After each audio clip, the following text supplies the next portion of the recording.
One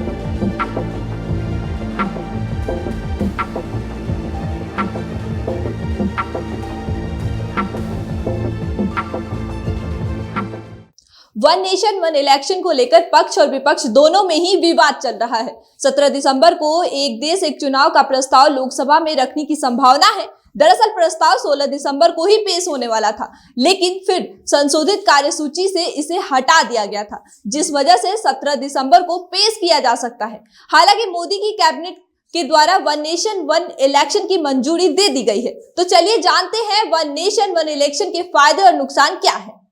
one nation one election का मतलब है लोकसभा चुनाव के साथ सभी राज्यों में विधानसभा का चुनाव एक साथ हो। इसके साथ ही स्थानीय निकायों यानी नगर पंचायत, नगर पालिका और नगर निगम के चुनाव भी एक साथ किए जाए। पीएम मोदी का सपना वन नेशन वन इलेक्शन।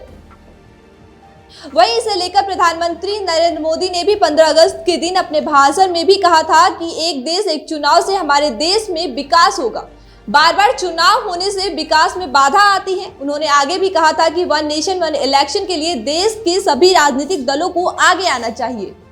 हालांकि ये चुनाव कोई पहली बार नहीं होने वाला है। आपको बता दें कि हमारा देश जब से आजाद हुआ है उसके बाद 1951 से 1967 के बीच वन नेशन वन इलेक्शन के जरिए ही चुनाव होते थे। और एक बार फिर इस प्रस्ताव को लेकर मोदी सरकार संविधान में संशोधन करने जा रही है। राजनीतिक दलों में नहीं बन पा रही है एक राय। वन नेशन वन इलेक्शन में सभी राजनीतिक दलों के अलग अलग विचार हैं, इसलिए इस पर एक राय नहीं बन पा रही है। राजनीतिक दलों का मानना है कि ऐसे चुनाव में राष्ट्रीय दलों को तो फायदा होगा, लेकिन क्षेत्रीय दलों को नुकसान होगा। उनका मानना यह भी है कि अगर वन नेशन वन इलेक्शन के जरिए चुनाव होते भी हैं तो राष्ट्रीय मुद्दों के सामने राज्य स्तर के मुद्दे दब जाएंगे और राज्य का विकास नहीं हो पाएगा। वन नेशन वन इलेक्शन का फायदा और नुकसान। वन नेशन वन इलेक्शन में फायदे के साथ साथ नुकसान भी हैं, तो दोनों पहलुओं पर बात कर लेते हैं। वन नेशन वन इलेक्शन के फायदे की बात करें तो सबसे बड़ा फायदा है कि चुनाव का खर्च घट जाएगा। अलग अलग चुनाव की वजह से काफी खर्च होता है। बार बार चुनाव होने से प्रशासन और सुरक्षा बलों को काफी कुछ झेलना पड़ता है। एक बार में चुनाव निपट जाएंगे तो केंद्र और राज्य सरकार काम पर फोकस कर पाएंगी। अब नुकसान की बात कर लेते हैं तो एक देश एक चुनाव के सामने चुनौतियां भी कम नहीं है। सबसे बड़ी चुनौती है संविधान और कानून में बदलाव।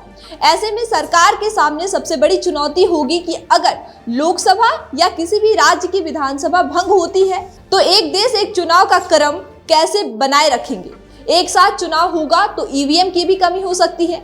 इसके बाद आता है सुरक्षा। अगर पूरे देश में एक साथ चुनाव होंगे तो प्रशासन के ऊपर भी भीड़ पड़ सकती है। भारत के अलावा किस देश में होता है चुनाव? बता दें कि भारत के अलावा अमेरिका, फ्रांस, कनाडा इत्यादि देशों में वन नेशन वन इलेक्शन के जरिए चुनाव होता है। अमेरिका में हर 4 साल में एक निश्चित तारीख को चुनाव होते हैं। वन नेशन वन इलेक्शन में अब आपकी क्या राय है, हमें कमेंट करके जरूर बताएं। शुक्रिया।